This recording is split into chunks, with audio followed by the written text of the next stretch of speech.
So, as I had mentioned in yesterday's stream, I have been catching up with the Tarnished Archaeologist playlist on my free time.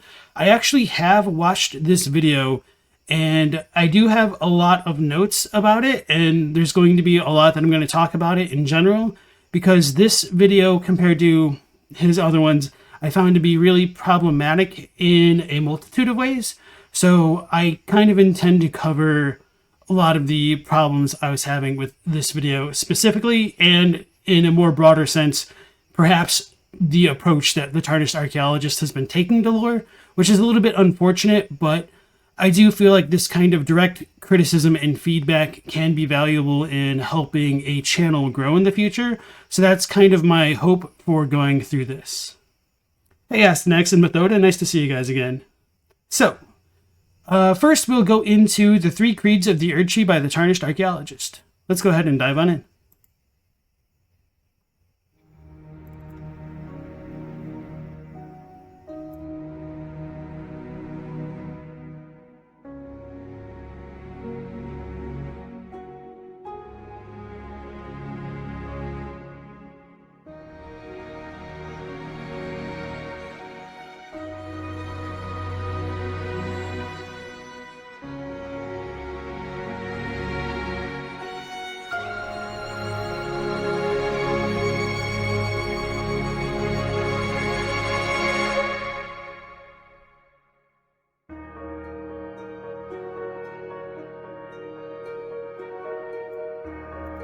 I may as well read this out loud for anybody who's just listening along. We have a quote even from Isaac Newton, which says, "This most beautiful system of the sun, planets, and comets could only proceed from the counsel and dominion of an intelligent and powerful being."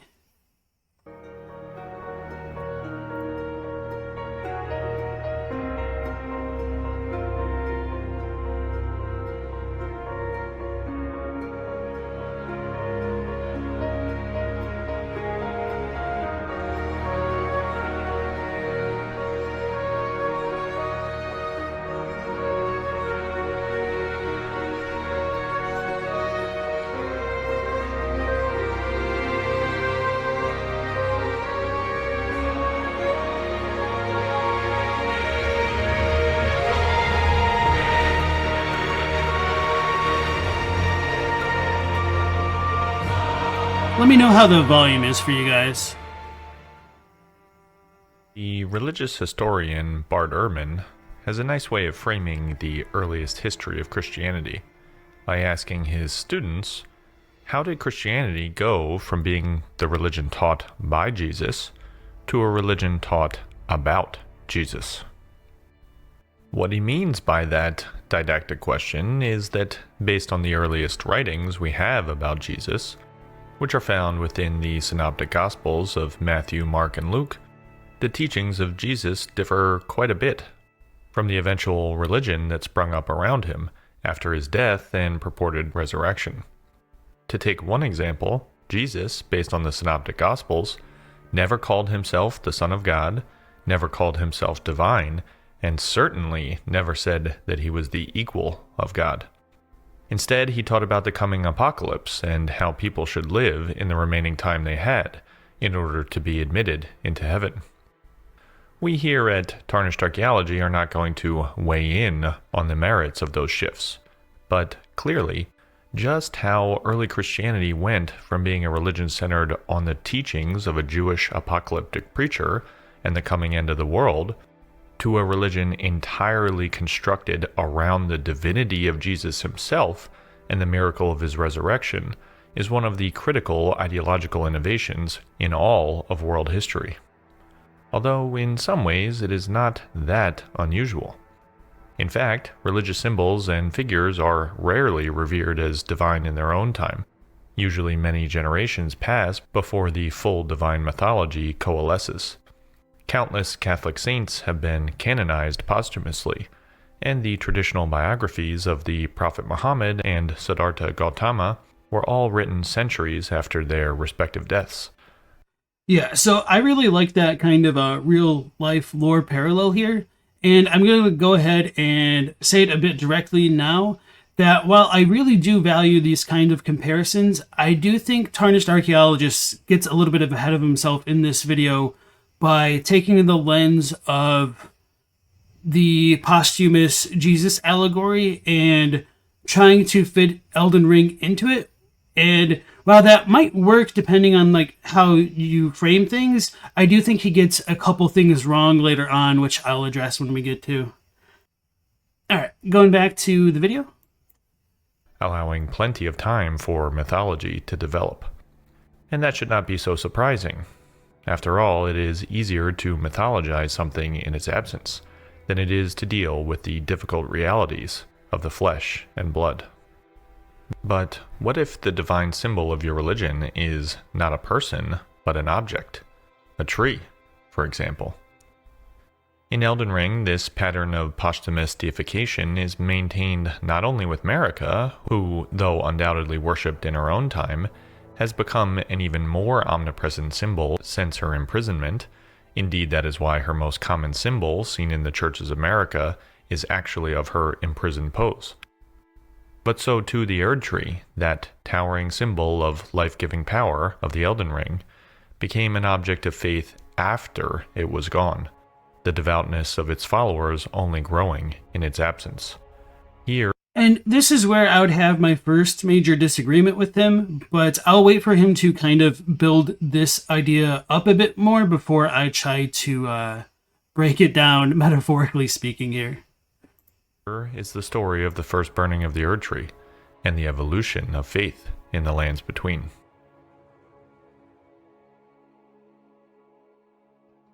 Chapter 1, The Age of Plenty. The first burning of the Erdtree is a topic we've touched upon before, in our very first video in fact, so it's about time we update some things here.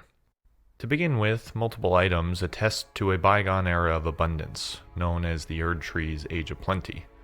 We'll leave a full discussion of the incantations for later on in the video, so here we'll just mention the blessing of the Erdtree incantation, which reads, quote, "The Erdtree once flourished with abundance, yet it was only for a fleeting moment. Such is the course of all life," end quote, clearly indicating the ephemeral nature of this age of abundance. And the Blessed Dew talisman tells us, quote, "It was once thought that the blessed sap of the Erdtree would drip from its boughs forever. But that age of plenty swiftly came to a close, and with time, the Erdtree became more an object of faith," end quote. The icon of this age of plenty is the Erdtree relief, seen on Marika's bedchamber and the Erdtree sanctuary, where, if you look closely, you can actually see the blessed sap dripping from the boughs of the Erdtree. But again, the talisman's description makes it clear that that age has long gone.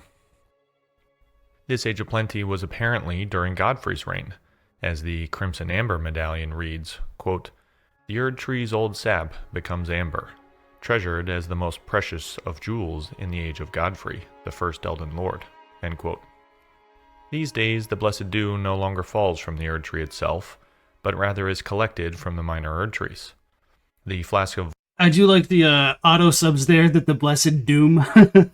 Yeah, so Jube, welcome back into the stream. I'm sorry your phone is giving you some issues typing. And DQ Din, welcome into the stream for the first time, I believe. You said, where do these lore masters get their sources from? Did they live in the lands between? I mean, obviously you're joking, but I do think that is a good question. And to just treat it a bit more straightforwardly, most people will get their lore sources from like item descriptions or archaeological findings in the game and stuff like that. However, I do think it's important to denote what is a person's speculation versus what is coming from the text directly. So that way people don't get confused about the basic facts of the game when they talk to others. It's really easy to forget where like sources come from. And obviously people are going to like forget what's speculation versus what's fact, but I just think it's a better practice in general. So the other things that I wanted to talk about in the video so far is I do kind of agree with the idea that on the Erdtree Sanctuary, you could make the argument that like that depiction of the Erdtree right there could correspond to the one during the Age of the Abundance, because you could like see the sap coming from it and stuff. But there's going to be some more questionable statements he does make about the Erdtrees later on in this video, I think. Otherwise, it might have been in some of his previous videos. But one issue that I've been having with Tarnished Archaeologist in general is I've noticed that they have a pattern of referring to things that they've talked about in previous videos, which is perfectly fine because you can't necessarily rehash everything you talked about in a previous video. I totally understand that. However, I do think these videos suffer by the way Tarnished Archaeologist approaches that, because they're very rarely self-contained, where they don't extrapolate from previous videos that Tarnished Archaeologist has made. So it kind of makes it a lot harder to follow along, especially if you're coming into a later episode in the series that's not exactly labeled as a series, I guess. So that is something I have become more cognizant of very recently, and I'm going to address some more stuff that goes along with that in the future. Erdtree itself, but rather is collected from the minor Erdtrees. The Flask of Wondrous Physic reads, quote, "A relic of the physic chemists, priests of the Erdtree, harnesses the power of crystal tears which form after the passage of many moons. Basins are placed at the feet of minor Erdtrees throughout the lands between." End quote. And finally, the Crimson Seed Talisman tells us that, quote, "The Erdtree was once perfect and eternal, and thus it was believed that Erdtree seeds could not exist." End quote. So, to summarize, there was an age of plenty during the reign of Godfrey, and during which blessed, life-giving sap dripped from the Erdtree, which was collected and used in a very specific ritual in Leyndell. But don't even get us started on that one. This age of plenty swiftly came to a close for some as of yet unstated reason, and during this time of crisis, the Erdtree produced seeds, something which was once thought impossible, and now its progeny, the minor Erdtrees, are the only sap producers left in the lands between. So he doesn't say, I mean, obviously I cut him off here. He does tend to have a couple, well, actually a lot of run-on sentences, which makes it a little bit harder to go with the flow and follow his train of thought sometimes. But I do believe he is conflating the shattering with this event, and I will explain about that a lot more in detail later. And the bigger issue that I have with this style of presentation is just how matter-of-factly the Tarnished Archaeologist is presenting this information, when I would argue there's an abundance of information which can go ahead and contradict his claims. So just to let him finish his thoughts here, hopefully, and I'll address them a bit more point by point. Zealously guarded by the avatars that sprung up with them. These guardians, the avatars of the Erdtree itself, take the form of a destroyed root stump, symbolism that will not be lost on regular viewers of the channel. So this is kind of what I was talking about earlier, where they constantly reference their previous work, which is fine to a degree, but I've found they kind of make these sweeping implications that aren't outright stated, which kind of oddly gives them this weird plausible deniability about what they're saying at times, and it becomes really difficult to pin down what they're stating to be a fact versus what they're kind of insinuating as their own speculation, which I think is going to be continually problematic as we move forward here. And as more lore just came into the stream and said, "Don't the seeds come from the shattering? Isn't that what the game literally says?" You're correct. And that is the implication of what Tarnished Archaeologist is saying here, although it hasn't been stated outright. So you're wondering whether or not the Tarnished Archaeologist is trying to say that the shattering happened at the end of the Age of Abundance. Spoiler alert, I actually have watched this video, and the answer is yes, which is very unintuitive, and I do think there's other things which go along with this that I don't believe the Tarnished Archaeologist has fully considered in their view of the timeline. And in fact, we do know a bit more about what this crisis actually was, as the Golden Seed description tells us that, quote, "When the Elden Ring was shattered, these seeds flew from the Erdtree. scattering across the various lands, as if life itself knew that its end had come." End quote. So evidently, the catastrophe that brought about the end of the Age of Plenty was indeed contemporaneous with the shattering of the Elden Ring. And the Erdtree's response to this crisis, prematurely producing and scattering its seeds in a time of stress, is indeed what many plants actually do. As pointed out by one of our astute viewers, this process... So again, this kind of goes into like the run-on sentences, so I don't mean to like cut him off mid-thought there, but yes, that is kind of the first time that he's saying, slightly indirectly here, that the shattering immediately followed the Age of Abundance, which I think is contrary to a lot of other things in the lore, and I will continue to let them make some more points before we break that down point by point. Process is called bolting, and is a common response of plants to stress. They produce seeds prematurely in a desperate attempt to save their lineage, if perhaps not the individual plant itself. And again, I really, really enjoy those kind of real life parallels that the Tarnished Archaeologist brings in relation to the game.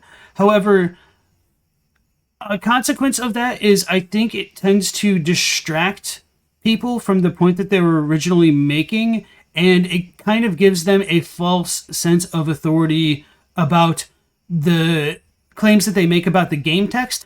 Whereas I would say they might have a bit more authority on like the real life parallels, but they don't necessarily directly tie into game as often as they may make it appear.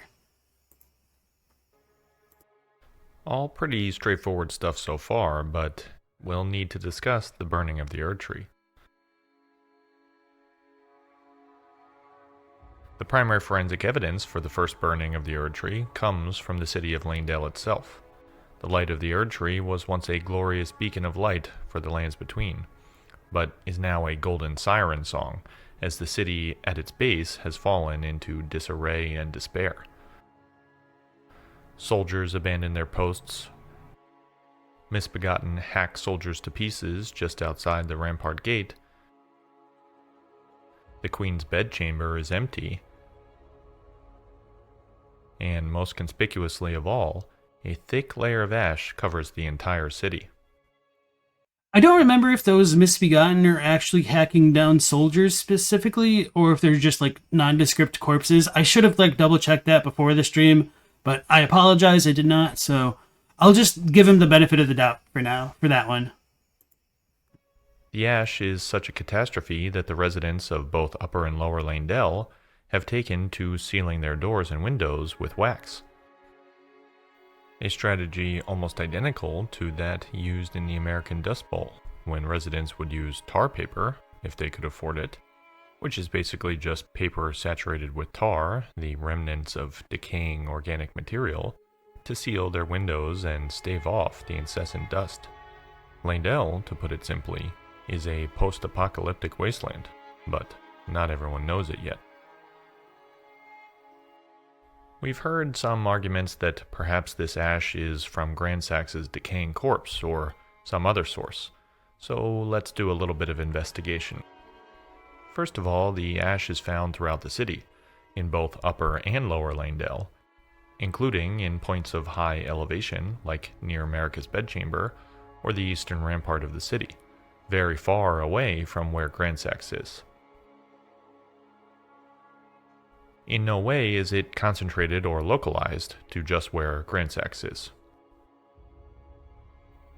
It's not like we see a layer of ash in Farum Azula or other places with dragons. Instead, we specifically see it covering the city of Leyndell. Second, So I think that point right there is a little bit of a false equivalency, although I kind of understand why they're trying to say that the ash didn't come from Grandsax, like the corpse of it specifically, but I think that's kind of misrepresenting what might be other people's... Uh-oh. Alright, internet is okay, hopefully? Okay, so I think that might be unintentionally misrepresenting other people's beliefs that... Okay, internet issues. if I could say the sentence. So I think the issue is that Gransax may have burned either Leyndell or part of the Erdtree slightly, and you could make the argument that the ash comes from that. But even if it doesn't, we do have... And in the fortified manor here has very clear char marks compared to all the other parts of Leyndell. So it might be possible the ash came from an earlier period. Oh man. Okay. So I am having internet difficulties. I will go ahead and upload this in its entirety to the main section of my channel, and that won't have any cutouts. But I will kind of continue as we go along. All right, so my apologies for the kind of technical difficulties for the people watching live. You do think the tree was burnt before with Melena's ghost already having burned her hands, which you think is telling she burnt the tree before? Yeah, there are multiple ways you could potentially describe the Erdtree being burned, and I think the argument here that it came from like the body of Gransax is a little bit disingenuous, but we've kind of made that point, so let's just listen to the Tarnished Archaeologist's next one. It's not like we see a layer of ash in Farum Azula or other places with dragons. Instead, we specifically see it covering the city of Leyndell. Second, in the end of the game, of course, we burn down the Erdtree and produce another wave of ash, literally transforming the city into a, quote, capital of ash, end quote. So it should be no mystery as to where the ash comes from. And finally, in the Mending Rune cutscenes, we can see that the ash created from our burning still lingers, though we've regenerated the Phantom Erdtree. We'll return to these cutscenes in a bit, but for now, just think about the state of the world after these Mending Rune endings. So, I don't disagree with the kind of conclusion that they're making that the ash most likely came from the Erdtree. I'm fine with that. However, that says absolutely nothing about the time when it was burned, which is going to be critical in understanding the Tarnished Archaeologist's later points. There is an Erdtree, yes, because its spectral form, what one of our very astute viewers has called a phantom instead of an illusion, has been regenerated by mending the Elden Ring, but the ash lingers in the capital for all to see. In other words, it's exactly what we find when we enter Leyndell the very first time, evidence of a prior burning and regeneration. Miyazaki has long been a fan of cycles, fire and dark, hollowing and restoring humanity, the pre-human civilizations of Bloodborne. And here is Elden Ring's core cycle, the burning and regeneration of the Erdtree. And we, the Tarnished of no renown, are by no means the first to do it. For context, breaking the cycle, a deeply Buddhist notion close to Miyazaki's heart, can occur in only one of two ways. Either we don't regenerate the Erdtree at all, as in Ranni's ending, or we so catastrophically burn it that there is nothing left to regenerate, as in the Frenzied Flame ending. Notice also how in the Frenzied Flame ending there is just the physical stump left, basically that which preceded the Erdtree, the remaining physical portion that remains after the Phantom Erdtree has been consumed by the Frenzied Flame. So, I kind of appreciate that observation, although I don't necessarily agree with it. I do understand why you could come to that conclusion, because it's not like you see the other portion of the Erdtree like fallen here before. However, I do think this kind of claim brings up some interesting points, and for the record, the idea of the Erdtree being a phantom Erdtree isn't exactly wrong, but it might be a little misleading, because in English, to me at least, the idea of something being a phantom means that it could have connotations that the thing doesn't necessarily exist. So I think if you just like type in Phantom to like Google or whatnot, yeah. So you have a ghost, and then literally the second definition is a figment of the imagination, but that doesn't necessarily mean that. So I think ghost is kind of what the Tarnished Archaeologist is trying to. Well, I don't want to say that they're trying to imply that. It's just a little. I almost feel like they're trying to say like the opposite, that it doesn't exist. But like I said before, I think that's misleading, and I would probably be more on board with the idea of it being a quote unquote phantom if when we burned the Erdtree, the golden tree, the upper portion wasn't burning as well. So it's not like only this part burns. So at the very least, it represents that it's something more metaphysical to me. And as I've mentioned before on my previous streams, the whole idea of it being illusory is also a kind of unfortunate artifact of localization. And I would make the argument that incorporeal may have been the better way to localize it into English. And just to be clear, I wouldn't say like calling it an illusory tree is a mistranslation. I just don't think it quite gets the same idea across as strongly as the Japanese does. Because the Japanese does have those connotations of it being like illusory or a phantom, but it's a little bit stronger, and so like incorporeal or like a spirit tree would make more sense. And so if you want to compare the actual Erdtree and Lane-Dell to the little saplings that have the golden seeds, that's fine. That might just be like a little bit of a difference of opinion. But at the very least, I do wonder then, how does fire, or like how is fire meant to interact with that kind of metaphysical substance? Of course, we do have a very special flame to burn it, so there might be something more to it. But then again, we could also ask ourselves, where does the ash come from if that tree was an illusion? Is it only the stump that we've been, burning, and that's where all the ash came from? These are just kind of some of the questions that I think can get brought up as a consequence of this line of thought here. Can I pull up the description for the memory of grace? Yeah, 1 second. Is there anything in that, you want to look at specifically? Let me go ahead and zoom this in.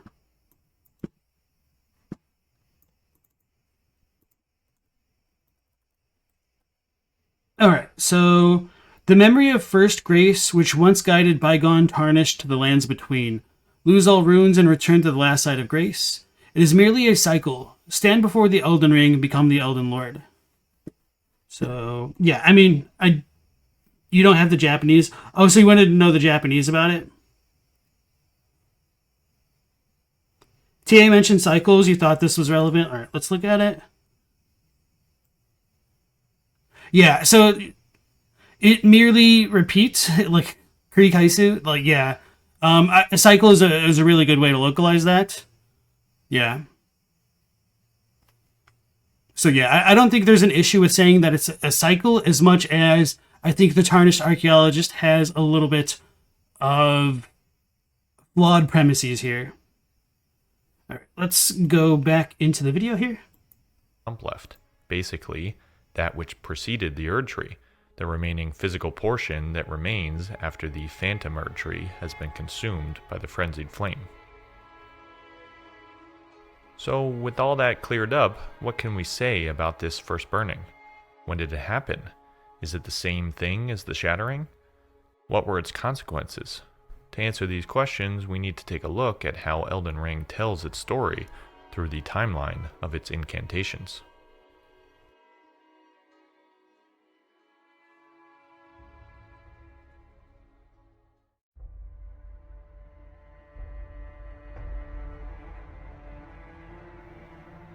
That tantalizing line of the Blessed Dew Talisman description indicates that after the Age of Plenty closed, the Erdtree, rather than being something tangible which offered real benefits, became entirely an object of faith.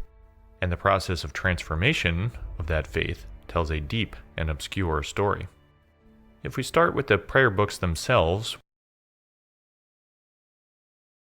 So, yeah, I kind of would disagree with the conclusion that he came to here. All right, let's go ahead and put this over here. So, he's kind of right in that The Blessed Dew Talisman says, the age of plenty swiftly came to a close, and with time, the Erdtree became more an object of faith rather than like completely an object of faith. And I think this is the very first critical flaw that Tarnished Archaeologist is going to make throughout this video. And he's going to say something else here shortly that's going to be pretty off basis, in my opinion. Which represent distinct schools, their symbols say quite a bit about this evolution of faith. First, we have the ancient Erdtree incantations, which include the Crucible incantations. And as we know, the Crucible phase is the beginning of the grafted Erdtree. What the ancient Erdtree incantation...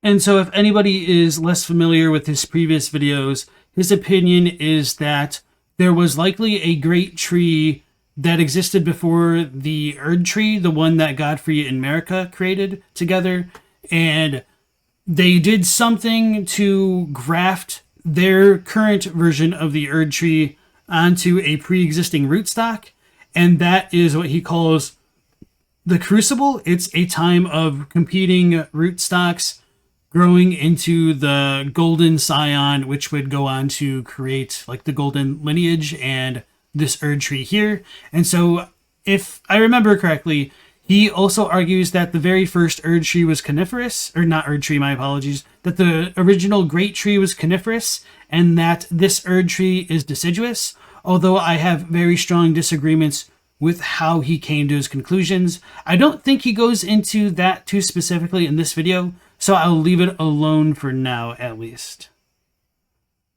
Ancient artery incantations.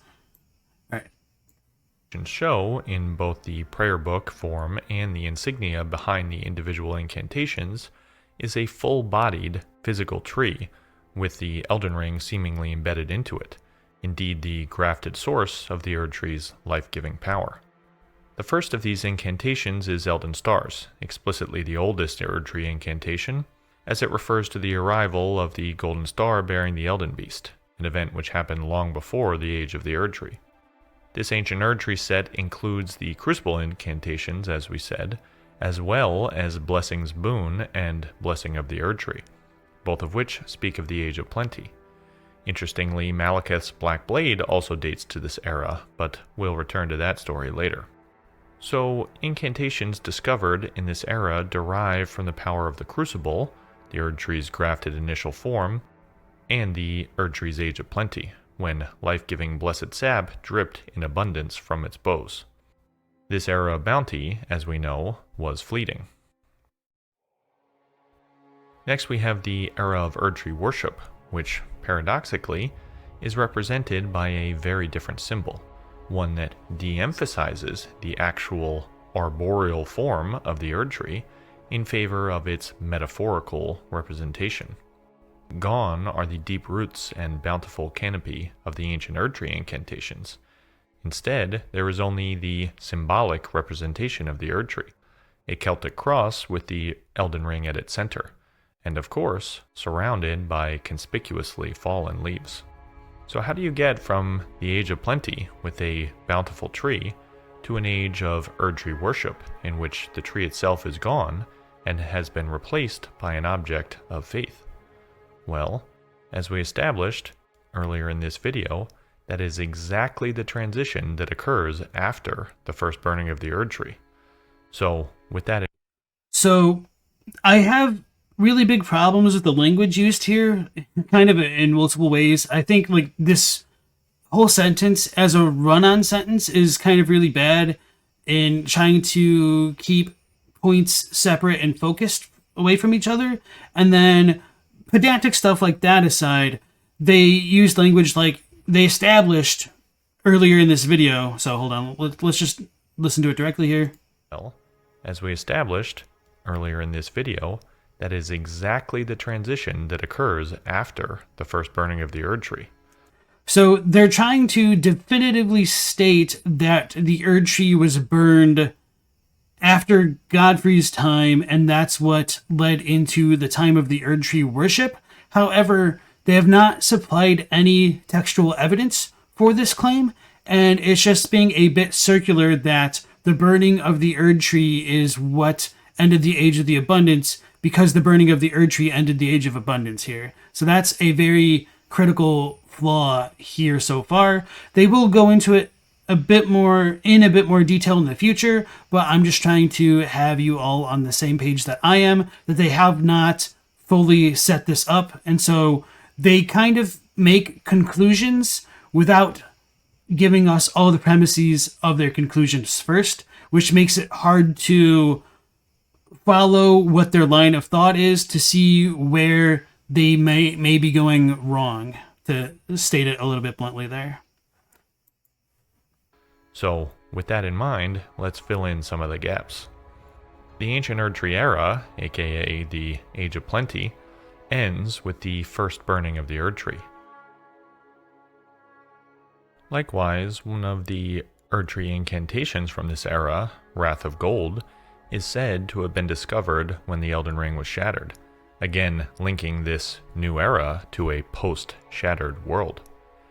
So he's technically not wrong here, although this is ridiculously misleading in my opinion, because if you're not extremely familiar with the entirety of the game's text, or at least the text of the other incantations, you would take this claim at face value that the shattering has to coincide with this new sigil appearing, whereas it is very, very, very clearly not the case when we look at other incantations like Barrier of Gold most specifically. So we do have that sigil in the background, and it says one of the incantations of Erdtree worship. And this incantation was used by the champions of the Erdtree in the First and Second Liurnian Wars, during which the red-haired Radagon joined the heroes' ranks. So, if you're not super familiar with the text, what does that mean? Well, we do know that Radagon was in Liurnia while Godfrey was still in the Lands Between doing whatever he was doing. So, based on Tarnished Archaeologist claims that this represents a new age, he should be factually incorrect based on this premise, because the Age of Abundance would still be going on when Radagon, or like when Godfrey's still around, essentially. So I'll leave that alone for here. And I hate myself and want to die. Welcome to the stream. When is the most likely time period of the first burning of the Erdtree? That's a very, very good question. And honestly, I would say that it's arguable, and we don't have explicit confirmation about when or how that happened, because there is a little bit of ambiguity in the timeline with the first cardinal sin. So you could make the argument that the first cardinal sin coincides with the war against the giants, and the giants may have burned the Erdtree or an Erdtree or something along those lines, and then Marika and Godfrey sealed it so that their Erdtree couldn't be burned again.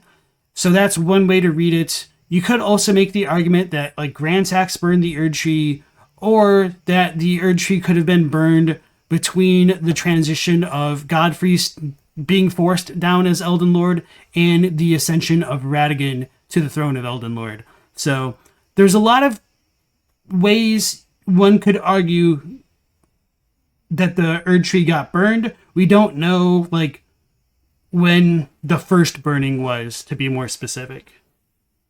And Chadwick Dillon, nice to see you again.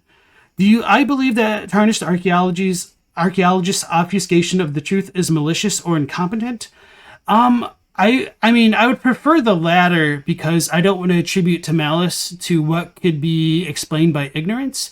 And obviously that kind of terminology is a little bit strong here, but I do think that the Tarnished Archaeologist has a tendency to come up with a solution and support that solution and kind of tunnel vision on how that works, rather than seeing if they can pick holes in it and see if that theory does stand in the face of the evidence of the other parts of the game. And so this has kind of been a repeating pattern to the way that they've been making videos. And so I had mentioned earlier that they made a comment in a previous video about, hold on, I actually have a couple notes about it. So they made a comment on how the okay. So there's two parts about it. Remember how I said earlier he believed in a Greattree first, then it being like essentially cut down or burned down. We don't really know, and then Godfrey's Crucible Erdtree was grafted onto the roots of the Greattree. Well, that idea presupposes that there was a Greattree before the Erdtree, which is, it's fine, it's arguable. I can accept that as kind of like a tenuous headcanon. However, they do have another video where they talk about the religion of the tree in general, which I should probably like look at the channel and see what it is. And they made the comment that this church in Lanedell, this is kind of like a Sellian style, Knox style church, and it may have been retrofitted or may have been like the birth of the belief in the Erdtree or something along those lines. And they made the comment that the depiction of this Erdtree doesn't appear anywhere else, which is kind of true. And so they used this relief statue to justify that the faith of the Erdtree was secretive, kind of like how early Christians had to practice their religion secretly, something along those lines. I don't remember it verbatim, I apologize. And so that claim there could be fine, except to make this claim, they have to conveniently forget about the Greattree stuff that they had brought up in the video either immediately before or immediately after the one where they made this claim. And so when they said that the depiction of this Erdtree doesn't appear anywhere in the game, I was a little bit skeptical of it, and I thought this could have been like a squished rendering of another relief sculpture, statue, whatever you want to call it, because I noticed that it had like the rounded edges, which reminded me of the rounded stuff here. So I literally went into MS Paint and took the depiction of the Erdtree that I found on the entrance of the Caria Manor, and I put it into Paint. I shrunk it down to be approximately the same size as this one, and I noticed it didn't look exactly the same. And then once I realized that like this branch was on the other side, I flipped the image, so like this branch over here came over this way, and while these aren't exactly identical, I think that the way that they phrase a lot of their arguments is truly misleading, and I don't think it's malicious in the sense that they're trying to mislead others as much as they're kind of misleading themselves, which I really feel awful for like saying that, but it's just kind of how I actually feel about a lot of their videos at this point. I wasn't really familiar with a lot of their content, and after the Bloodborne video, I kind of like started to pick up on this stuff here, which then led to me watching their backlog, and I got up to this point and I felt like, okay, I really needed to address some things. Like, I don't want to go point by point and address every video, but I do want Tarnished Archaeologist to take this as kind of constructive feedback, even though I'm phrasing things a bit harshly here, for which I apologize. But I am really passionate about this subject, and I do think it's important to get contrary opinions if they help each channel grow. And that applies to you guys as well. Like, if you guys ever find something that I say that's wrong or might be misleading, let me know. It might suck to hear it the first time, but eventually I'll probably accept it and, ultimately be more grateful than anything about it, I would hope. So, yeah. It's delusional, except not so harsh a word. Self-deception? Maybe. Did I do the Bloodborne reaction on stream? Yeah, Stella. We did that like last week, I think. Last weekend, maybe. So it's on the live stream archive. All right. So what were we saying about this? Oh yeah, Wrath of Gold. So he is trying to make the claim that this sigil ties it to the Shattering specifically, but just to reiterate what I had been saying a moment ago, Barrier of Gold shows that this sigil well predates the Shattering, in my opinion, and I do think there is more textual evidence to back that up, which we'll get into as we go along this video. Again, linking this new era to a post-shattered world. And if you think about it, the linking of Cycles of Burning to the shattering and reformation of the Elden Ring is not so surprising. when you consider that it's exactly what we do in game. We burn down the Erdtree so that we can reform or repair or alter the Elden Ring. These two processes are inextricably linked. And based on Ragier's dialogue, which tells us that the Night of the Black Knives happened during the golden age of the Erdtree and preceded the Shattering, we can place this event. Of course, the exact relationship between the Night of the Black Knives and the First Burning are topics we've touched upon previously.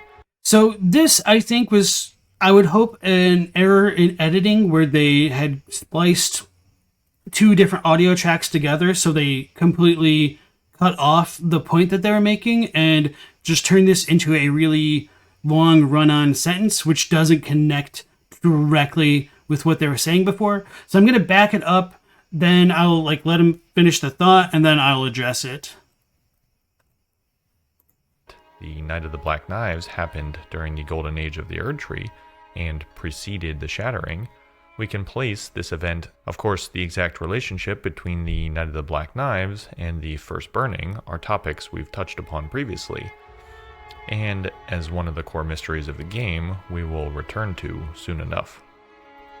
So they're trying to say that the Shattering corresponds with the event which you had just mentioned. However, that, I think, gets directly contradicted with how Godwin had to have died and is predicated on destined death already being sealed, whereas Tarnished Archaeologist thinks that the sealing of destined death occurred post-Shattering. But to be fair, based on what I remember about Smotown's video with the timeline, when... No, Tarnished Archaeologist does say it this way. Okay, so I'll explain it two different ways to give you guys two different ways to interpret this beyond what he's going to say directly here. So the first way which Tarnished Archaeologist is saying this is that destined death was sealed upon Malekith putting the blade into his flesh after the Shattering, but he also makes it sound as though that's the first time that destined death gets removed from the Elden Ring, which shouldn't work because Ranni stole death from him. So death should have already been removed from the Elden Ring because she needed that death to kill Godwin. So, yeah. All right. Was there anything else that I wanted to say about that? No. So just to kind of summarize my point here, he's trying to make the argument that the Shattering happened after the Shattering coincides with the end of the Age of Plenty because that's when the Erdtree burned.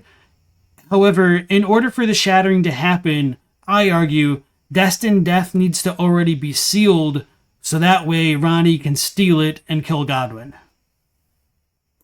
Knives happened during the golden age of the Erdtree and preceded the Shattering.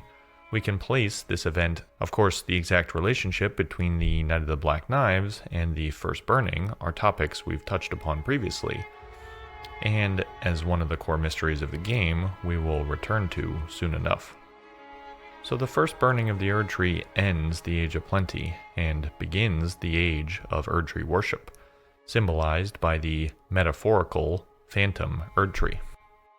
Members of the faithful began using the Erdtree seal, which is explicitly called Formless, and tells us that faith in this formless symbol holds the answers, even though the Elden Ring was shattered.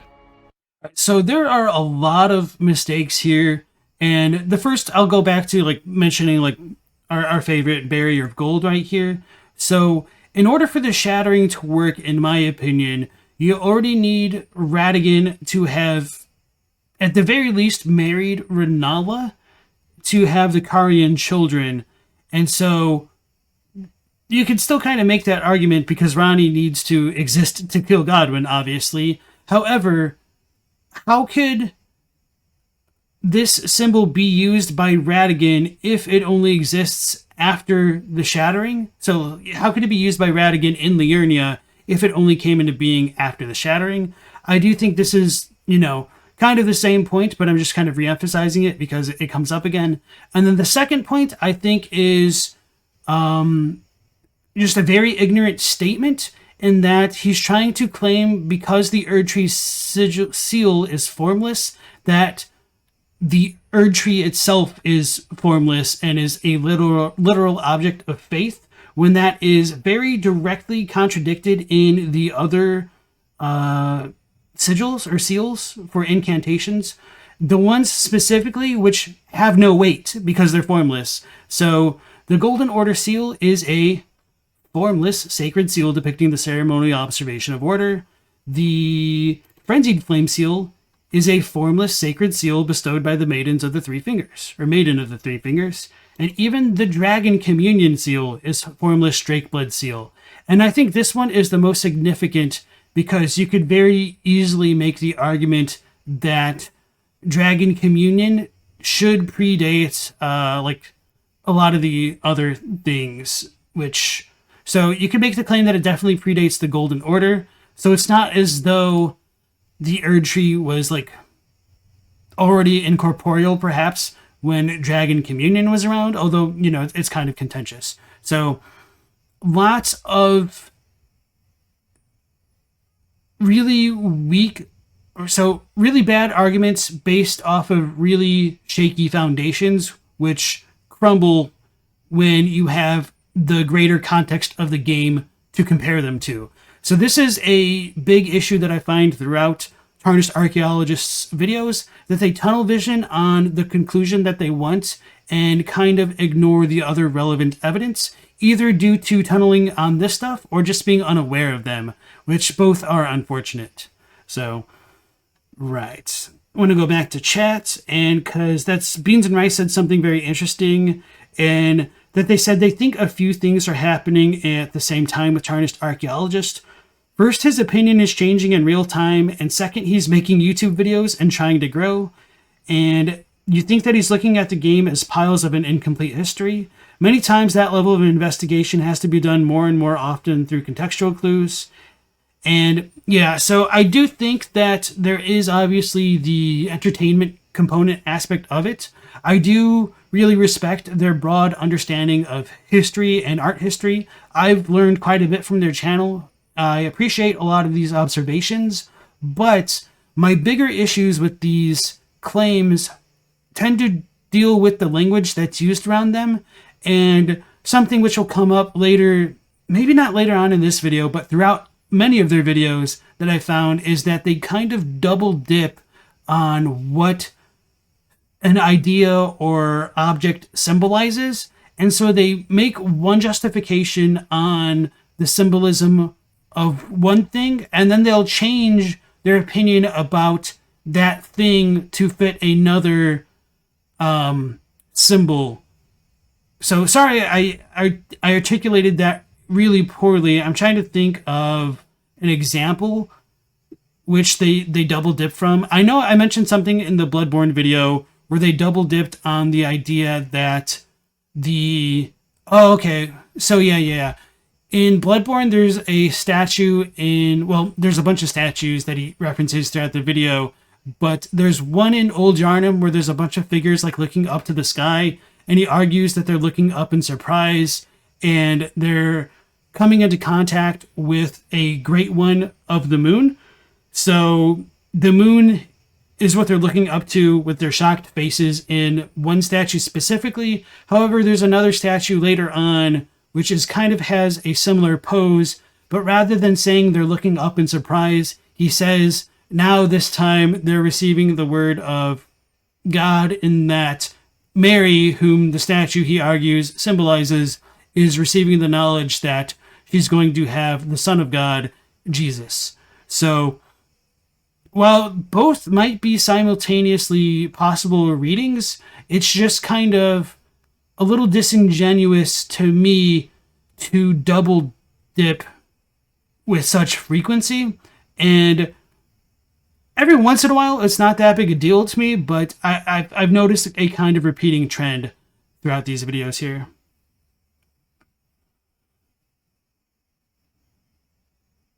You'd say that TA is lying through a mission quite a hefty amount, but albeit maybe unintentionally. I hope it's unintentional. I mean, I feel like they're trying to make a story and craft it and present it to an audience to keep them going along with it. However, if they were more clear that these are just possible interpretations and not stated so matter-of-factly, I would not feel as up in arms about this as I do right now. Do I think FromSoft has gotten more ambiguous over time? Yes, absolutely. Even in DS3, it feels like there were a lot of loose ends introduced in comparison to Bloodborne, DS1, and Elden Ring seems so similarly scattered, yeah. So I made a video a couple weeks back about the inconsistencies and hearsay used in FromSoft games, and you can actually kind of see them grow over the chronological release of their games. So like Dark Souls 1 is pretty self-contained. Dark Souls 2 has a bit more hearsay or like defiance of expectations. Bloodborne has a respectable amount, but nothing too crazy because it is like the one game. Then Dark Souls 3 really grows, and then Elden Ring is just way larger than all the other ones in terms of like betraying expectations. At this point, you'd say it's straight up negligence amount of obliviousness if it's unintentional. Yeah. And that's kind of what I'm trying to get at. I think that either Tarnished Archaeologist is being deliberately deceptive or kind of negligent at not having a stronger understanding of the text as a result of their approach of relying more on archaeology and trying to base their videos on archaeology rather than a marriage of archaeology, visual clues, and literal game text. What would he gain from being malicious? It's not. I mean, if you're growing a channel, he might have it monetized. It could just be fame. I don't want to like say that it's malicious because I would prefer not to think it. There could be any number of motives for it. All right. So going back to his video. Remember that grace actually controls what you see. Many NPCs react with surprise and envy when they learn that we can still see the guidance of grace. And the Golden Rune description asks us, quote, "Do you see the Erdtree towering over there?" End quote. The implication of this question being that some people don't even see the Erdtree at all. The only reason to ask if we see the gigantic golden tree towering in the distance, which would be an absurd question otherwise, is that not everyone can see it, just like not everyone can see the guidance of grace.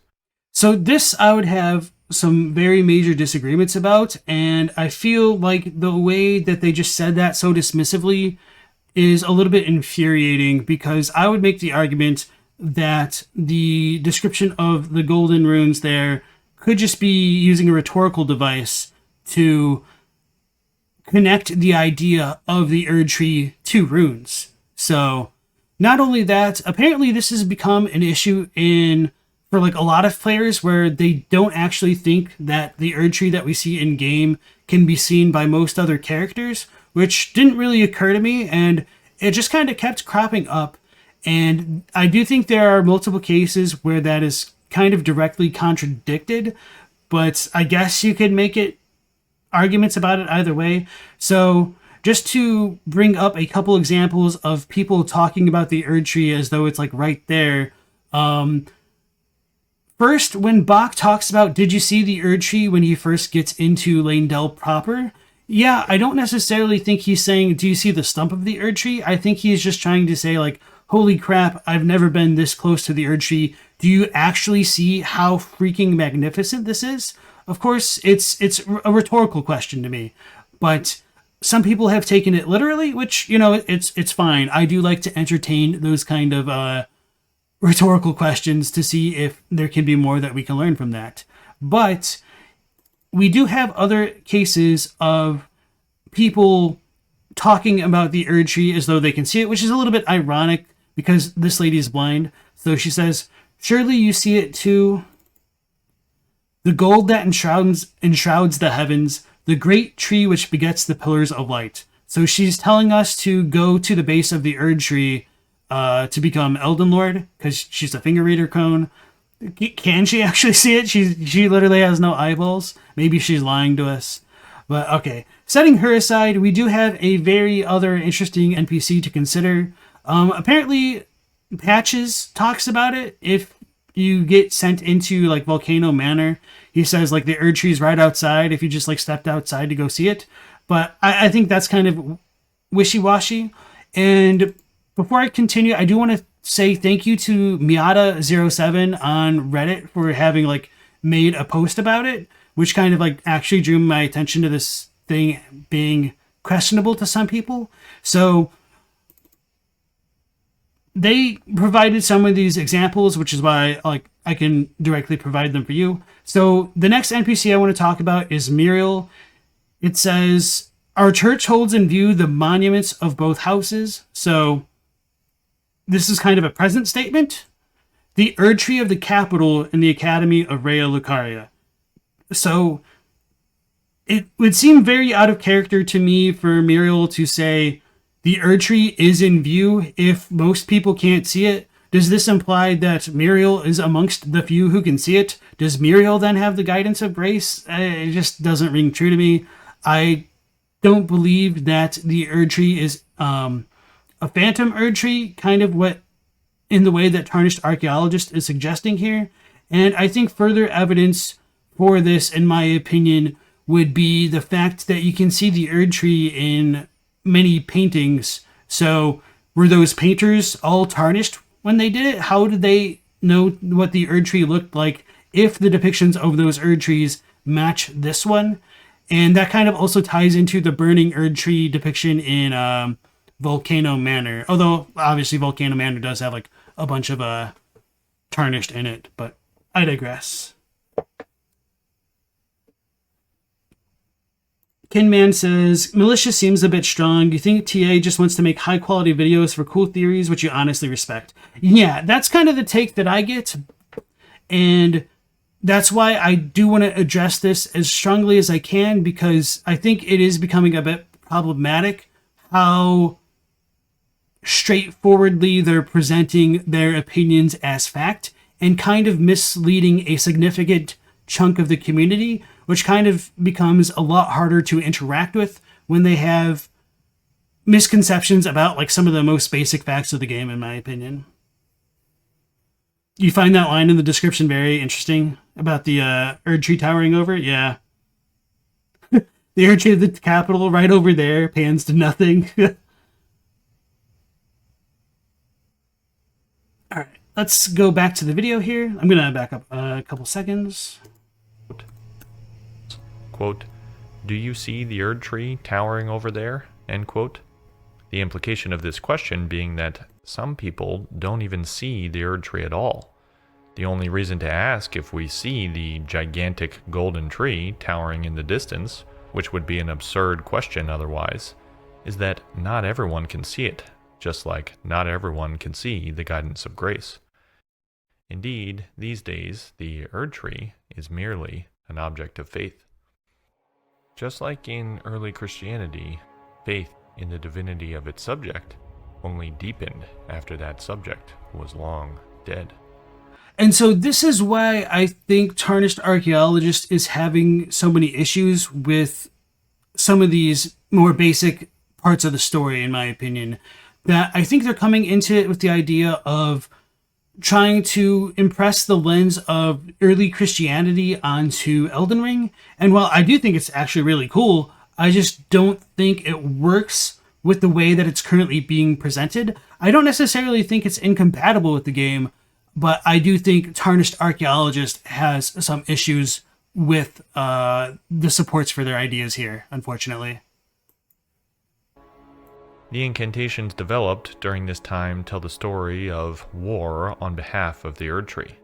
Not the wars that founded the Empire, like the war against the Giants, but the later wars of territorial aggression. Barrier of Gold was used in the Liurnian Wars. Golden Lightning Fortification was used in the war against the dragons after Grandsax attacked. Then, according to the Protection of the Erdtree incantation, through countless victories in war, the Erdtree became the embodiment of order. In other words, this era closes with the founding of the Golden Order. So if we go into what he was just saying a moment ago here, and this is an unfortunate case of him like double dipping on interpretations of how things work. He's kind of simultaneously saying right now, at least, that the shattering happened, and that's why we get Wrath of Gold along with these other like these other incantations.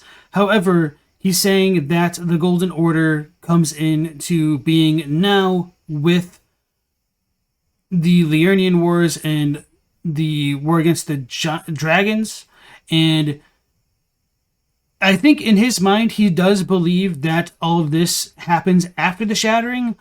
And if that's true, it just directly contradicts this, because Radigan used this incantation before Ronnie and the other Carians were even born, you know?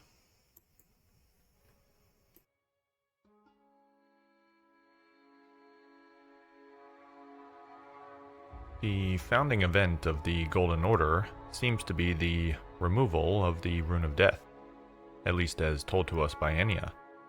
And of course, after this, later on, the Golden Order fundamentalists become obsessed with death, Deathroot, and those who live in death. And of course, it is also given to us a bit more straightforward in the Mending Rune of the Death Prince, and not just Enya's dialogue, so...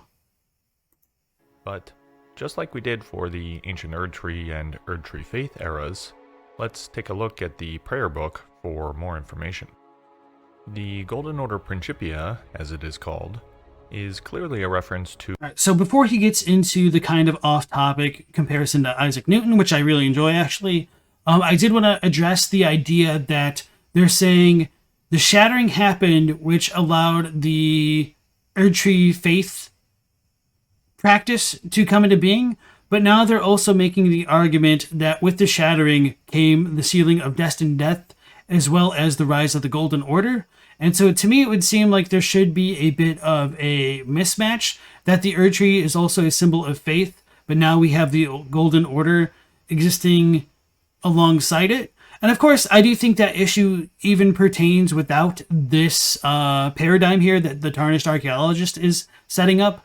But in my mind, I would make the argument that the Age of Plenty coincides with faith in the Erdtree waning as a byproduct of the Erdtree wasting like all other forms of life, which is said in, let's see here, Blessing of the Erdtree.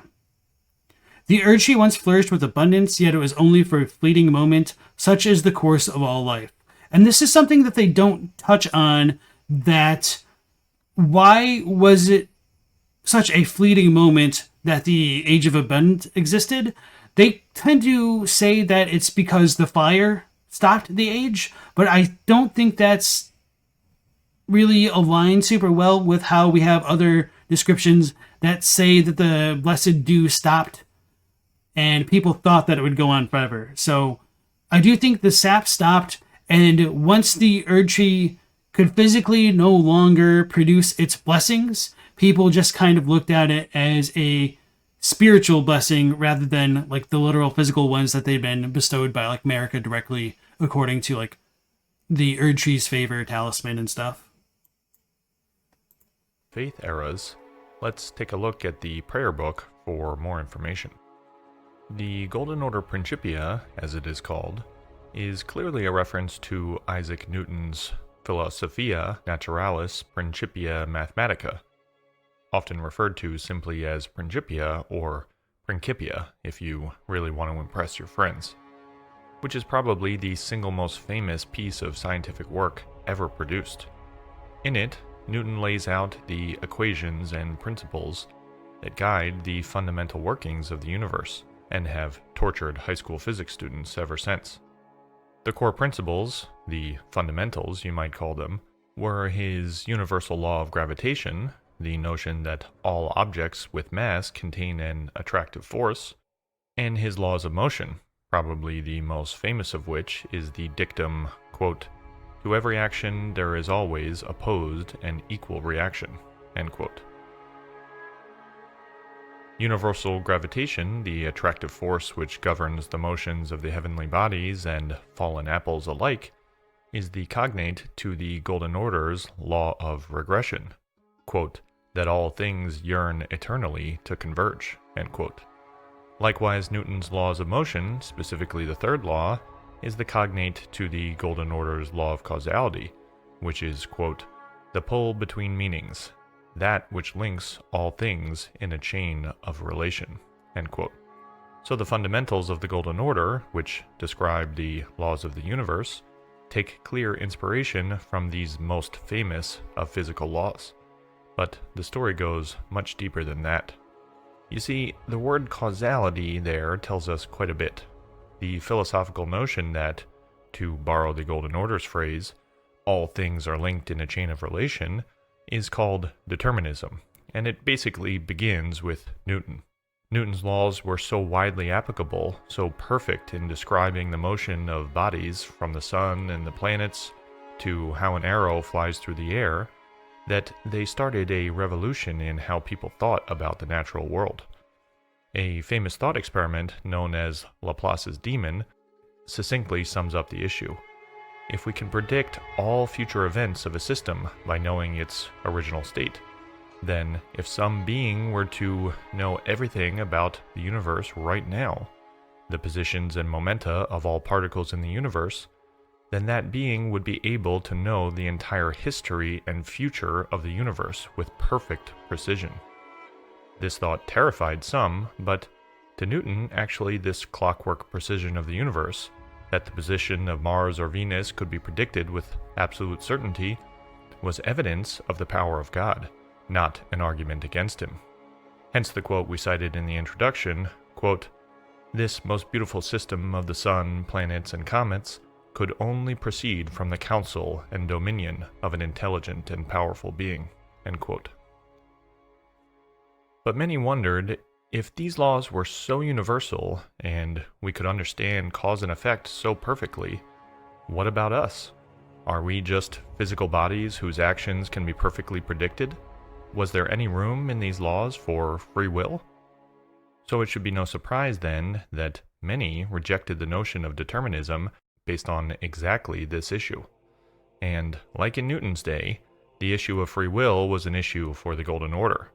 How else to interpret Goldmask's conception of perfect order, which he believes corrects the fundamental flaw of the Golden Order? What was that flaw? Well, according to his mending room, quote, the current imperfection of the Golden Order, or instability of ideology, can be blamed on the fickleness of the gods no better than men. That is the fly in the ointment, end quote.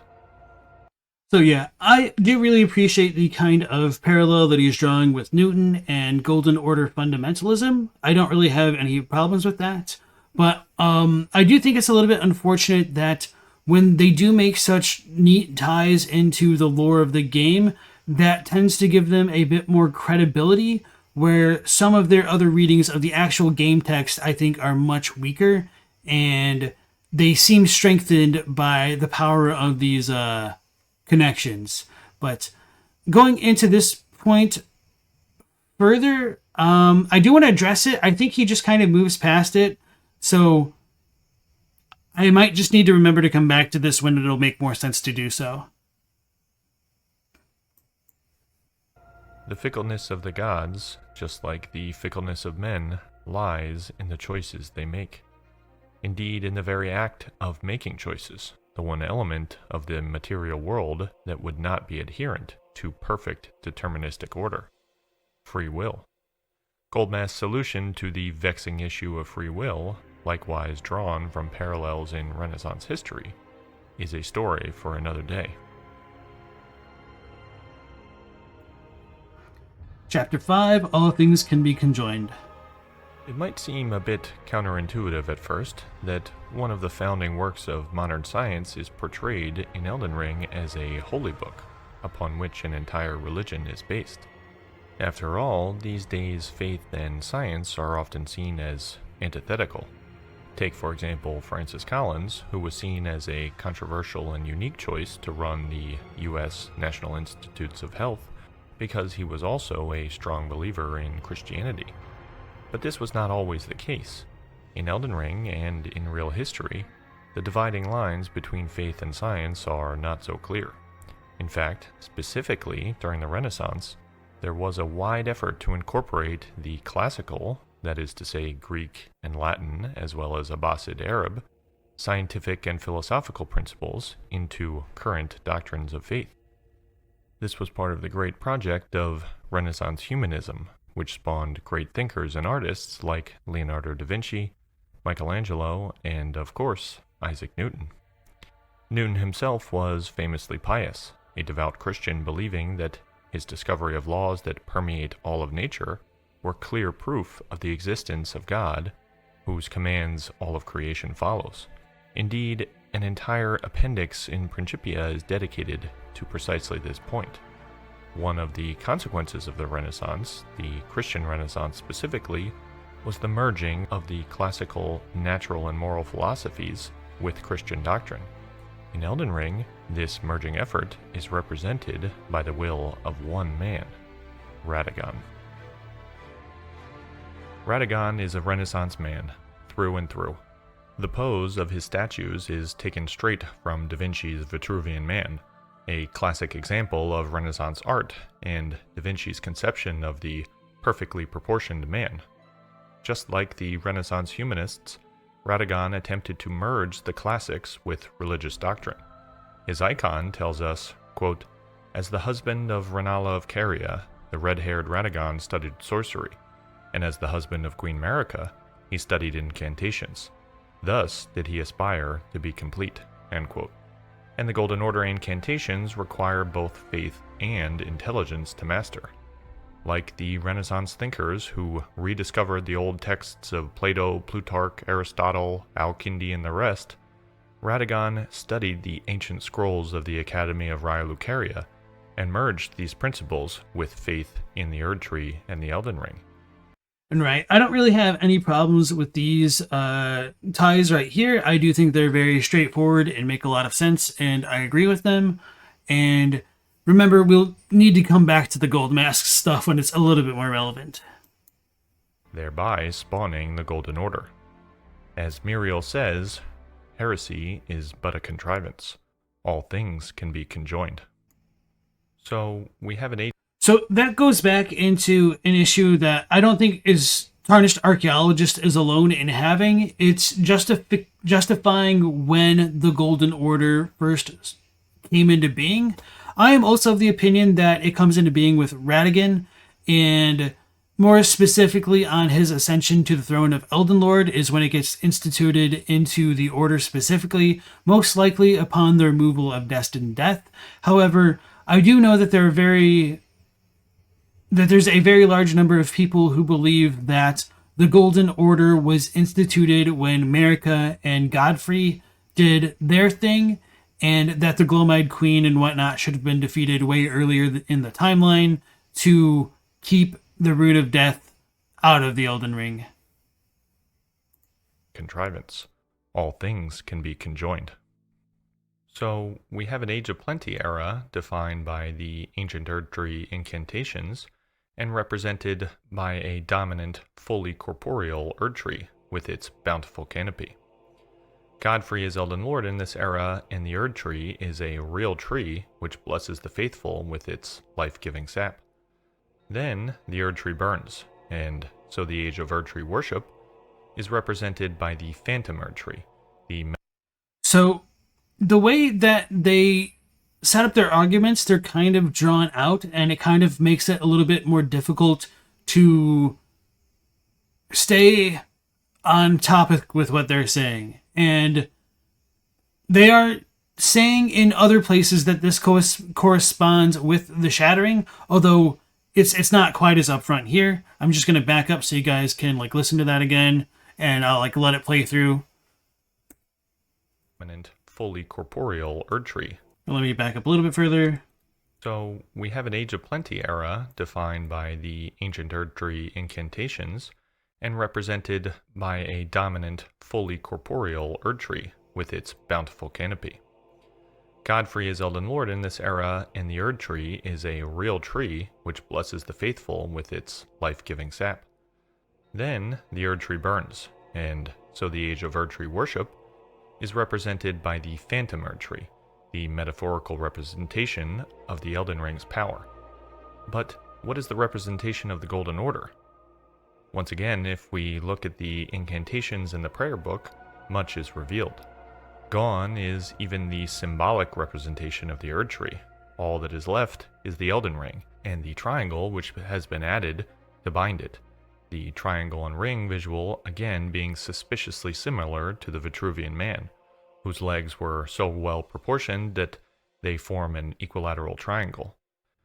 This triangle is, of course, also quite evocative of the symbols of the Holy Trinity, the Christian Orthodox answer to the question, how could Jesus be both fully a man and fully a god? Much like Corin's question, the Golden Order is founded on the principle that Marika is the one true god. However, the name of Marika's second husband, King Consort Radagon, also appeared. Who exactly was Radagon? Goldmask struggles to rectify the dual nature of Marika and Radagon in the same way that early Christians struggled to rectify Jesus' dual nature. And in both cases, the answer is much less based on logic than it is faith. Think that Radagon was Marika herself, or at least such is all I can interpret from the rhythm and calculus of his finger. How would such a thing even have been possible, I wonder? Sadly, I cannot comprehend it myself. So I do think that's a kind of wonderful comparison, although I don't think the way that Tarnished Archaeologist is trying to fit it into the timeline works, unfortunately. And I'll explain more about that when he gets a little bit further along here. The Erdtree was corporeal in the Age of Plenty, and a phantom in the Erdtree Faith era. So what happens to it during the Golden Order era? And this is kind of where I have a little bit of issues following along with him sometimes, because the way that this sentence is phrased, it makes it sound as though there's three specific periods. However, he kind of contradicts himself in a couple places. So earlier he said the Age of Plenty ended with the Shattering, and that corresponds with the burning of the Erdtree, which is, very straightforward here. But then when he phrases things as though what happens to the in the Erdtree Faith era. Erdtree in the Erdtree Faith era, and then what happens to it in the Golden Order era, it makes them sound as though they should have distinct eras. So in his mind, I don't know what the difference is between the Erdtree Faith era and the Golden Erdtree era, if both of these take place after the Shattering. So what happens to it during the Golden Order era? To answer that, we will need to take a look at Radagon's symbol, seen best on his sword seal and on the Elden Ring itself. His symbol is a trellis, a structure used to support climbing plants. And just to give some context as to why he's bringing this up, he did ask the question, where does Radagon's power come from? Which I kind of forgot about in the deluge of information that I used my first time watching this video. So where does Radagon's power come from? Keep that in mind as you look at this. That's right, boys and girls. It's time for another Tarnished Botany lesson. Chapter 6, Radagon of the Vine. Trellises are latticed structures used to support the growth of climbing plants like shrubs or vines. An odd choice for a symbol, for sure, until one realizes that vines have actually completely taken over Leyndell in its current state. As we've pointed out many times, the physical Erdtree itself is just a stump at this point, with a golden phantom in its place. But that's not to say there isn't any new growth. In fact, giant invasive vines have overtaken the Erdtree Sanctuary and its surroundings. You know they're vines and not roots because, well, they visually match. They aren't contaminated with deathroot the way that the roots are. They exhibit characteristic climbing patterns which are not seen in roots because roots are gravitropic. They grow down. Only vines invade buildings and take such tortuous paths, growing sideways and upwards like this, in search of supporting structures.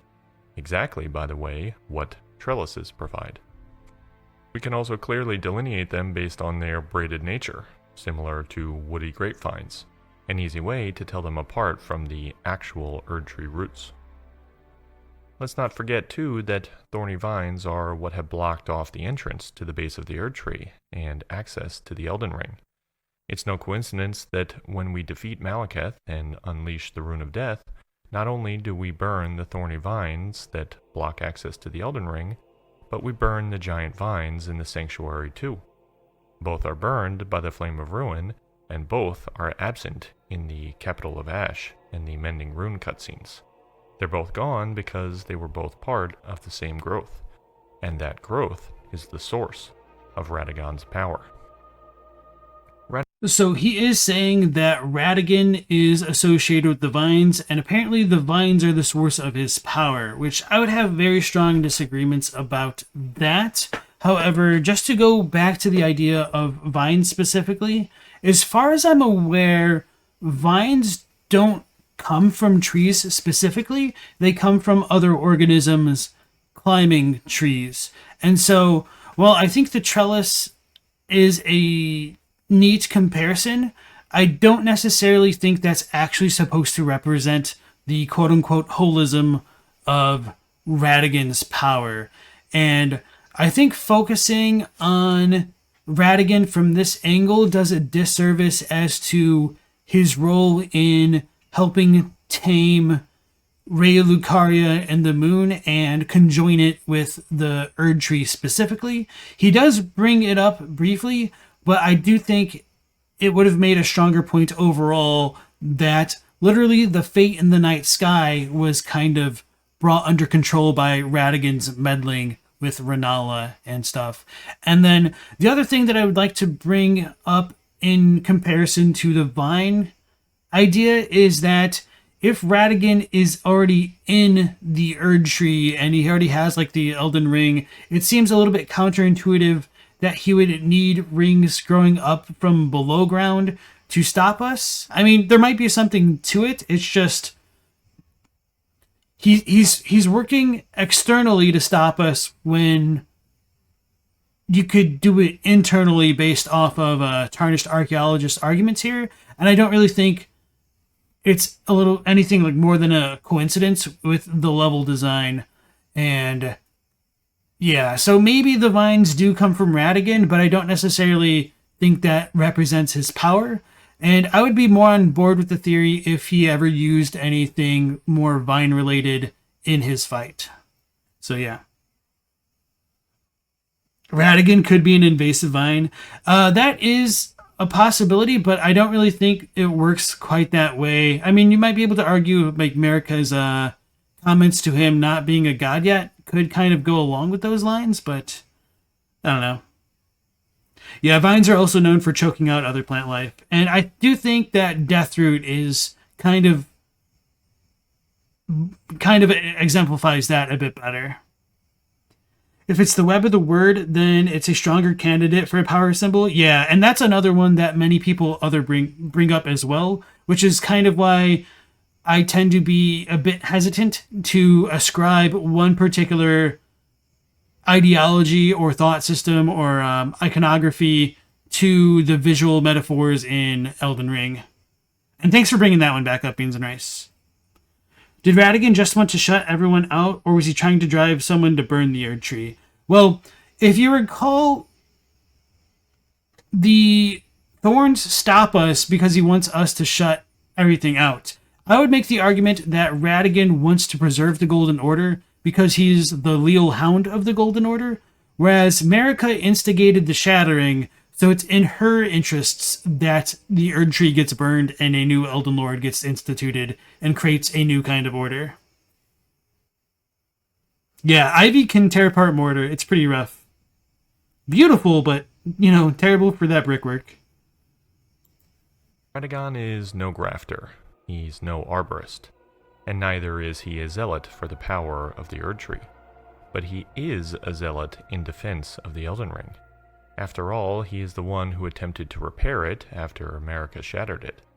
So it seems that Radagon, when confronted with the catastrophe of America's betrayal, or shattering of the Elden Ring, came up with a solution: to repair the Elden Ring as best he could, and then harness the power of invasive vines to protect and shield the Elden Ring from any future malfeasance. That is why vines are seen in his statues and his icon, and the golden trellis, his symbol, is shown supporting the growth of the thorns that block our path. And, well, I do think that's an interesting thought here. I do believe he kind of contradicts himself later on here, even though there's only like 2 minutes left. Unmistakable evidence of his plan. It is only by burning the whole thing down, thorny vines included, that we are able to access the Elden Ring and challenge him.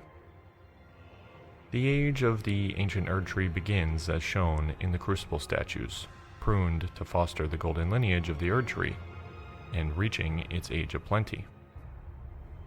The age of Erdtree faith begins with the Erdtree felled and the Elden Ring shattered. And so this is where he says it a bit more directly. Like I'd said a moment ago, it makes it sound a bit more vague when he talks about the era of the Erdtree faith and then the era of the Golden Order, but now he's clearer about it. This age is dominated by an illusory phantom Erdtree, symboled by the Celtic cross on its sigil, and by America's statues, where a giant concealing veil hides the truth. I don't know what he means by the concealing veil hiding the truth. If anybody in chat has more insight, please let me know. I should have pulled up the icon for it, but I do think her veil was supposed to evoke the imagery of the umbilical cord that kind of wrapped in on itself, which I think was supposed to symbolize that America is her own mother, because the umbilical cord goes back to itself. So America is her own mother because she's her own child. And that was also the gender swapping item in content. So a lot of really cool stuff that got cut, unfortunately. Yeah, Radagon's icon is also used at the barriers at Raya Lucaria. Technically, it's a little bit different, but I do think, as Teen Sith would say, that Radagon committed a little bit of academic dishonesty and maybe borrowed the design for his own speech contest. But yeah. Methoda said, maybe you missed it, but what do we think is actually the purpose of Radagon and his rune? What does it add? That's a good question. We don't know for certain. My headcanon is that Radagon's rune helps bind the fate in the night skies to the Elden Ring specifically, because we are told in the telescope that Carrion astrology withered on the vine in the age of the Erdtree, and it was fettered by the Golden Order. And so that, in conjunction with how E.G. and certain other items mention that the fates of the Carians are tied to the night skies, does tell me that the fate in the night skies were not fettered until the time of Radagon more specifically, and therefore the fate in the night skies were disconnected from Godfrey and Godfrey's version of the Elden Ring more specifically. And that could tie into the whole idea of destined death and fate in the night skies, because destined and fate uses the same character in Japanese, unme. You think he thinks her dress is a concealing veil, maybe? Huh. Let me back that up. Oh, you're assuming he's talking about the statue changes from Radagon America. Maybe. Where a giant concealing veil hides an illusory phantom Erdtree, symboled by the Celtic cross on its sigil, and by America's statues, where a giant concealing veil hides the truth. That she's Radagon? I still don't quite follow. Like Christians only deepening their faith in the divinity of Jesus after his resurrection, Erdtree faith is strengthened in response to the catastrophe of the burning of the Erdtree. And so I feel like this is a bit of an exercise in circular logic, in that because the he makes the claim that the Erdtree is gone, and because it's gone, it must increase the faith of others because he believes in the idea that this Erdtree is illusory, and it ties back into that one description earlier. Which one was it? Was it Blessing of the Erdtree? I don't think it was. No.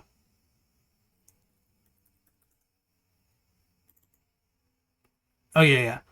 It was once thought that the blessed sap of the Erdtree would drip from its boughs forever, but that age of plenty swiftly came to a close, and with time the Erdtree became more an object of faith. So this, as I mentioned way earlier in the video, that I do believe that the Erdtree still existed, but once its sap ran out, people still wanted to believe in it anyway because it was the symbol of their faith, even if it no longer gave out actual physical blessings at that time. You'd think his rune would be related to regression or causality. Oh yeah, that's another good way. So yeah, the Golden Order is... Oh yeah, let's just go ahead and pull up the thing. Immutable Shield says it specifically that two concepts form the basis for Golden Order fundamentalism. One is the law of regression to which this incantation relates. So you could make the argument that the trellis relates to regression and causality specifically. Thanks for bringing that up. Then, the Golden Order begins as death is removed from the Elden Ring, and the sickly Erdtree stump begins crown sprouting in a Second Crucible Era. This is symbolized in Radagon's statues, where he stands on the crucible without tending to it. Instead... And so, I mentioned this like 5 minutes ago, and part of it is because like I've been pausing so often. So now he's making the comparison that Radagon is standing on the crucible, and nothing is being tended to it. And he does try to make the claim that Radagon creates a second crucible later on, but I do feel like he's kind of picking his symbolism here selectively, which I kind of mentioned earlier. So I'm going to go ahead and back up. I apologize. Let me back up for like 5 seconds, let him make his points, and then I'll back up further to just kind of go back to my point. In a Second Crucible Era. This is symbolized in Radagon's statues, where he stands on the crucible without tending to it. Instead, he puts up a trellis to foster vine growth around the untended stump. In this age's apogee, defensive vines protect the Erdtree stump that still contains the Elden Ring. There is much more to talk about as we populate these eras defined by the evolution of faith in the lands between. When we continue this story, we'll discuss the heresies of the later stages in Landale's history, and with that, it may finally be time to talk about the fingers.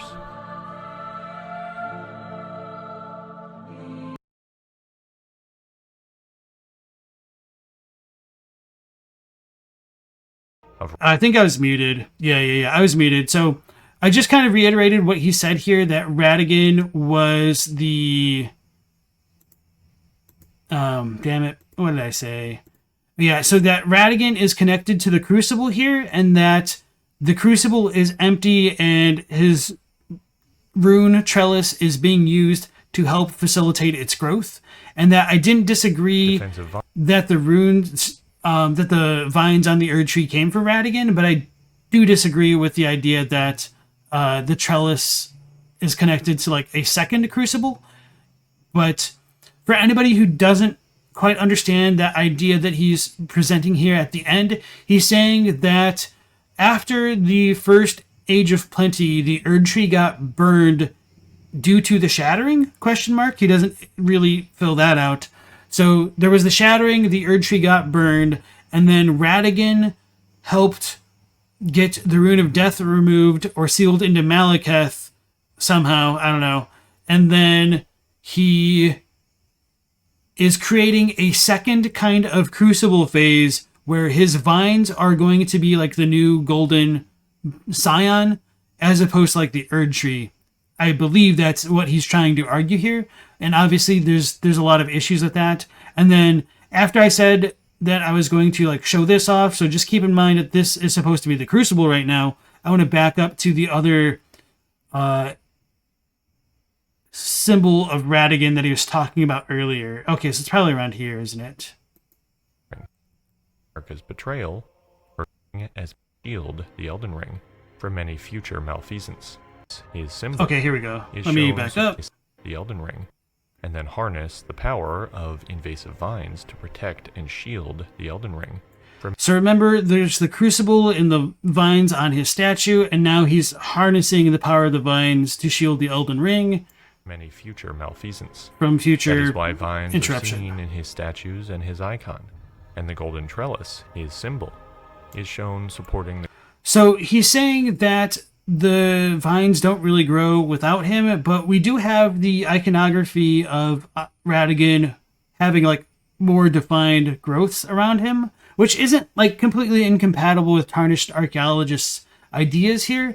However, one thing that I do wonder is if he is going to go so far as to connect Radigan with the Crucible here, then why doesn't he try to connect Radigan to the other like Crucible style statues that we can see all throughout the lands between? So like these ones specifically. And so this one's in Leyndell. So these kind of roots correspond to Radigan's statue. So who's to say that this wasn't Radigan? Could Radigan have been inadvertently born from Marika and Godfrey creating the Erdtree?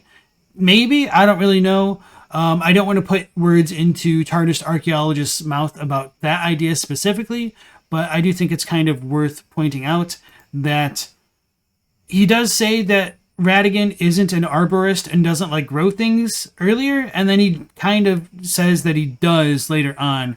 But either way, I still feel like those are really, really weak arguments, because I would say that the depiction of the Erdtree that we see now is still like Radigan's Erdtree by virtue of him being in it. It's not like he's disconnected from the Erdtree and only working with the vines, I think, but yeah, okay. You do believe the lattice is Radigan's Elden Rune? Yeah, I 100% agree with that. However, I feel like the justifications that he makes based on that idea don't really follow the other bits of the text. And so there are a lot of small issues that kind of add up. Well, I guess they're not really all that small. There are a lot of issues that add up in this video, which makes it really difficult to talk about individual things, individual claims directly, partially because of how interconnected a lot of these things are, and of course, partially because of how most other people would view the timeline as differing from this. Like I've said before, I do think there's a lot of textual evidence to suggest that the shattering happened well after the Age of Plenty, and that after the Age of Plenty should be Radigan's period as the Elden Lord, and then after his period as the Elden Lord, Marika got angry due to the Night of the Black Knives and Ranni murdering Godwyn, and then she shattered the Elden Ring, which is what we're told from multiple sources. So I do think he's fundamentally wrong here, and he is trying to kind of work a bit backwards from a conclusion and supporting it, rather than taking evidence, stacking it on top of itself to draw a conclusion based off of that evidence, which is what I try to do. So that's a lot of my issues with this video specifically, and I mentioned it earlier that this has kind of been something that's been building up throughout many of his videos, and I feel like it's taken 15 videos of his for me to get a better understanding of their timeline of events, which is a really long time because there's a lot of information that they've posted that I think should now be reconsidered. But because these videos are not very well self-contained, it's really harder to go back and address those specific points. So, as I said way earlier, one of the things that they mentioned in like their third or fourth video was how they believed the Greattree, in their opinion, which came before the Erdtree, was based on a coniferous type of tree that you could see in places like Stormvale or in the Round Table Hold. Let's go ahead and pull up one of those depictions. And I might be misremembering exactly what they said. So if I do misrepresent it, I apologize. So I am using my working memory here. So just kind of a disclaimers. What do we have?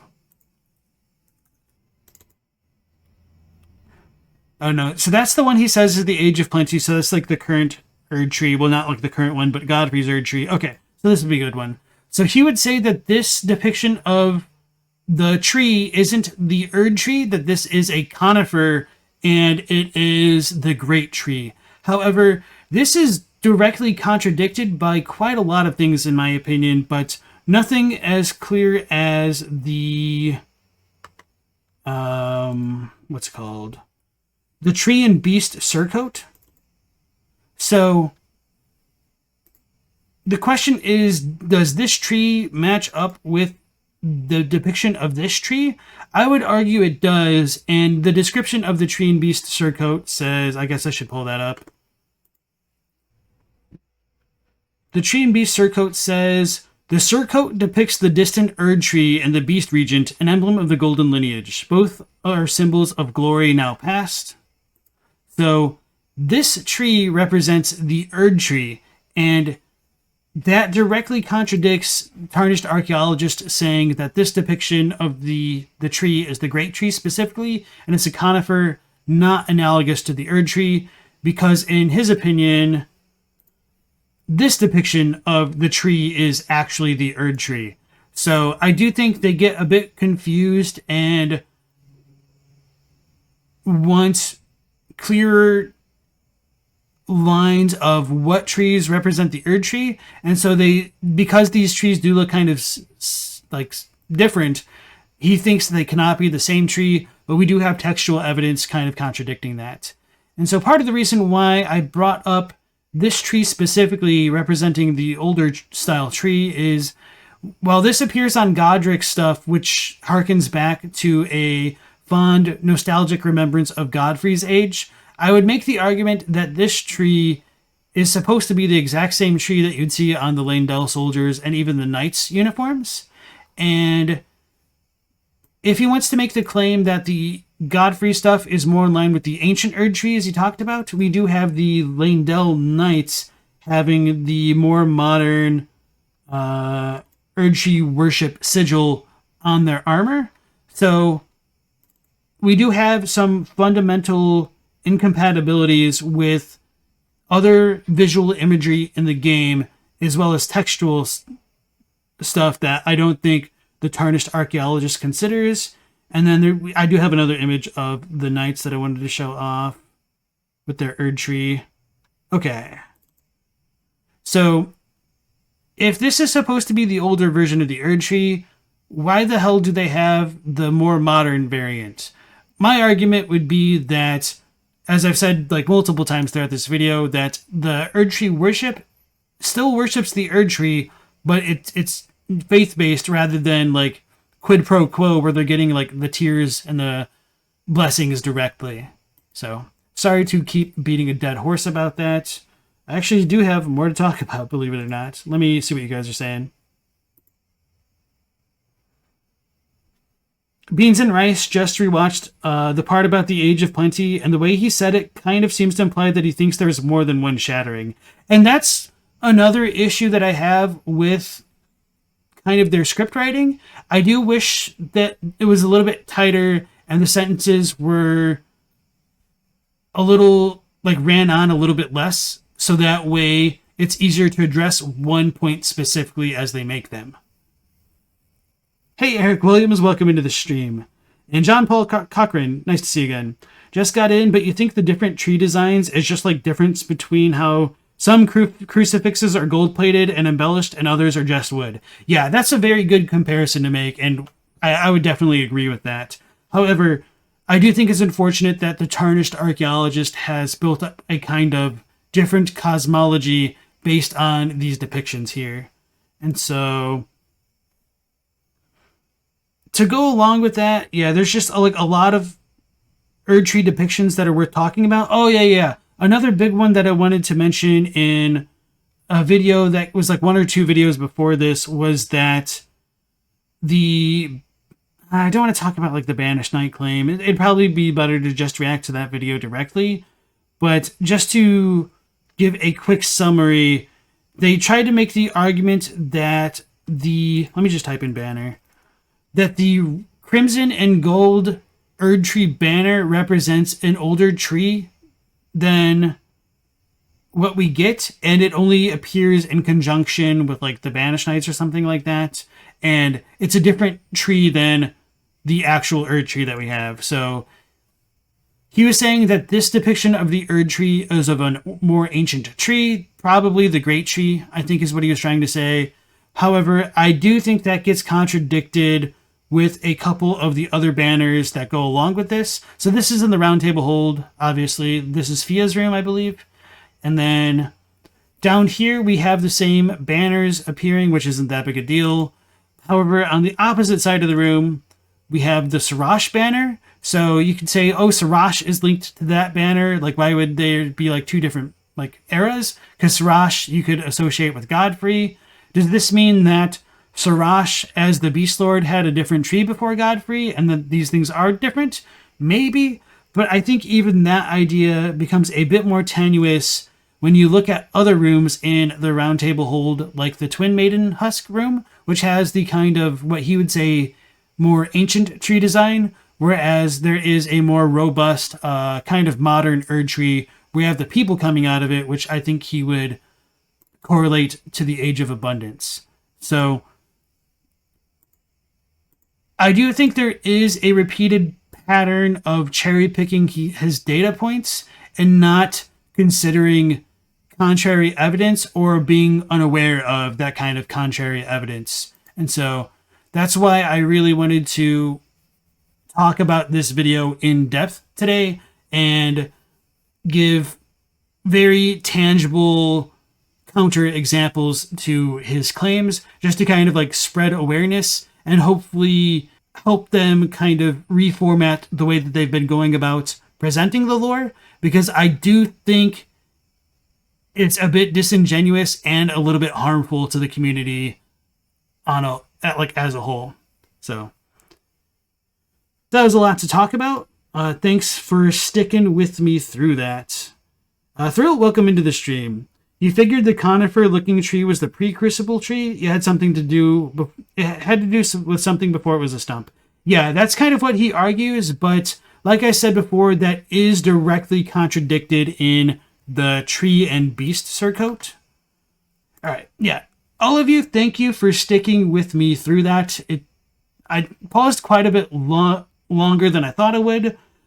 I will go ahead and link this video from Tarnished Archaeologist into the chat. I am actually going to do something for a first on the stream and actively dislike a video because I think there are a lot of issues with this one specifically, in that it really misleads players on multiple levels. So sorry to be such a downer about that.